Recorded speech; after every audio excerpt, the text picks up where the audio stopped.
Have you ever thought about eating only meat? Sounds extreme, right? Well, today we're diving deep into the carnivore diet where plants are off the menu and meat takes center stage. Stick around to discover if this could be the ultimate diet solution you've been searching for, or is it just another dietary fad?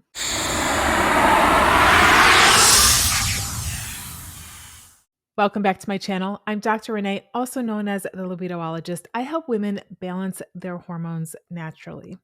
Okay, before we get into it, I just want you to remember that this video is about my personal exploration with a carnivore diet. It is not a prescription for you to follow, nor am I recommending it. Please always consult with a healthcare professional before making any dietary changes.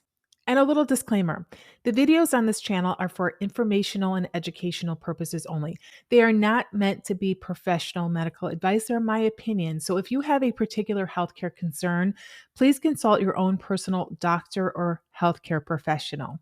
Okay, with that out of the way, let's get into it.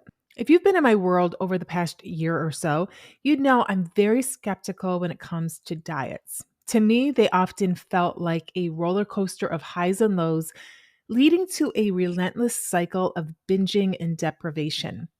The carnivore diet, in particular, raised my eyebrows. The idea of sidelining veggies for life, it seemed way too extreme and honestly a tad too restrictive. However, I was chatting with a friend and she changed my perspective. She spoke of the carnivore diet not as a lifelong commitment, but as a short term elimination process. This was a light bulb moment for me. Could there be merit in using this diet as a temporary reset button for the body? Since I was curious, I decided to embark on a meaty experiment myself. So, what is the carnivore diet? It's sometimes referred to as the all meat diet. It's a dietary regimen that involves consuming only animal products. It's a more extreme form of a low carb, high fat diet like the ketogenic diet. So, who may want to consider the carnivore diet? If you're curious and want to self experiment, some people are drawn to the carnivore diet out of sheer curiosity or a desire to experiment with different dietary approaches to see how their body responds. Digestive issues. Some people with digestive problems or food sensitivities find that eliminating plant based foods, which can contain certain compounds that irritate the gut, helps alleviate their symptoms. Autoimmune conditions. There are anecdotal reports of people with autoimmune conditions experiencing symptom relief on the carnivore diet. The idea is that by eliminating potential dietary triggers, the immune system may become less reactive.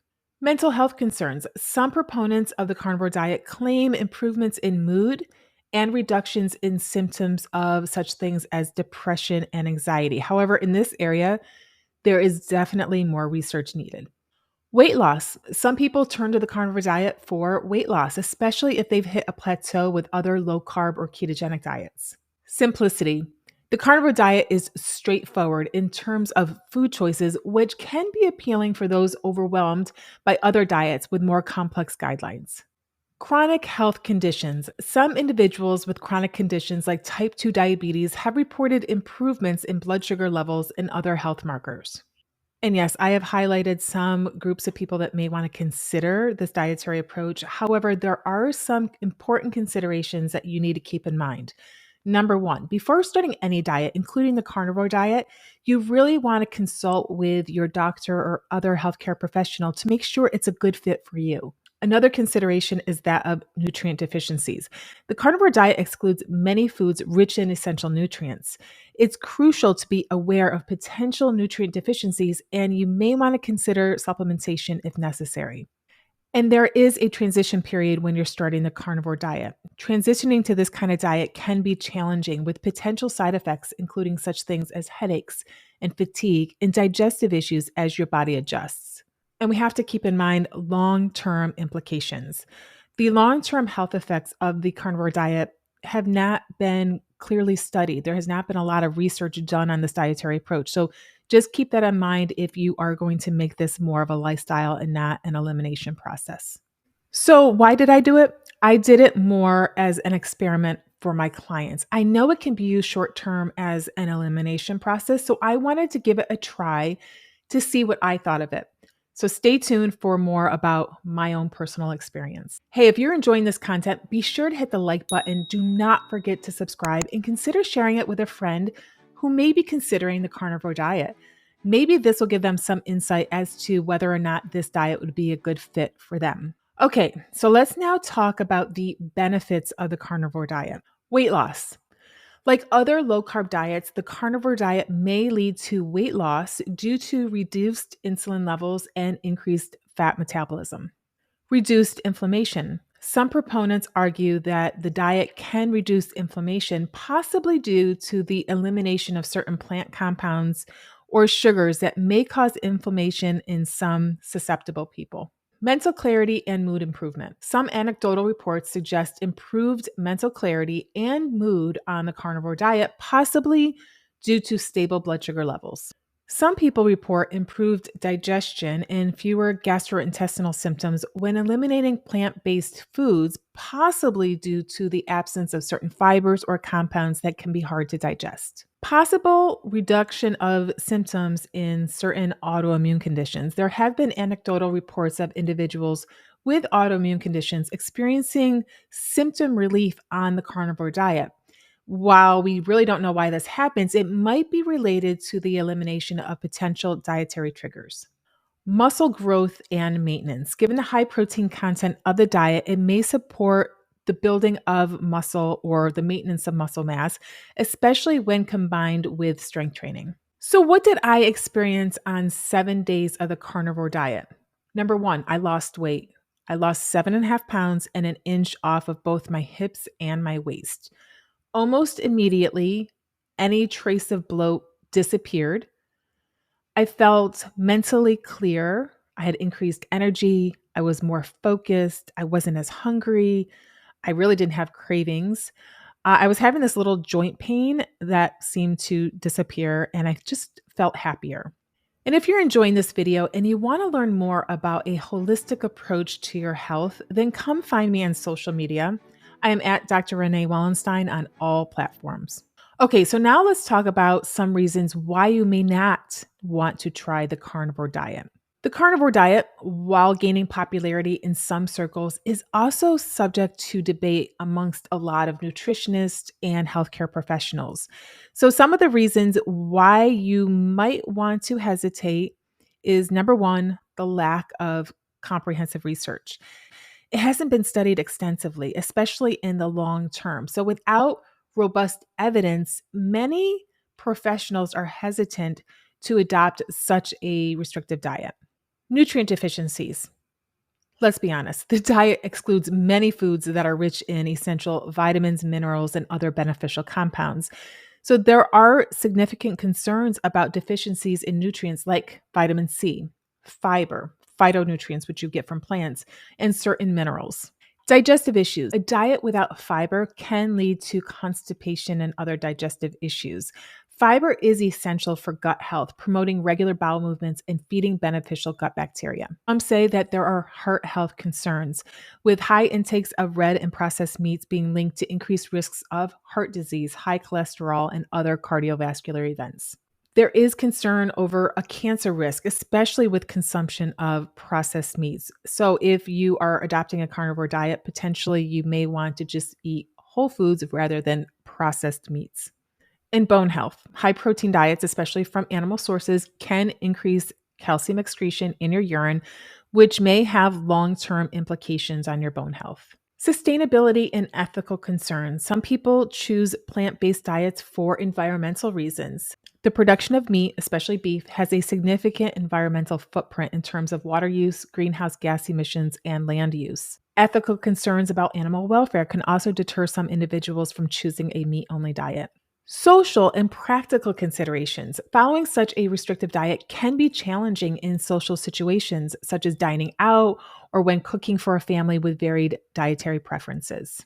Potential for disordered eating. Extremely restricted diets can sometimes contribute to or exacerbate disordered eating patterns.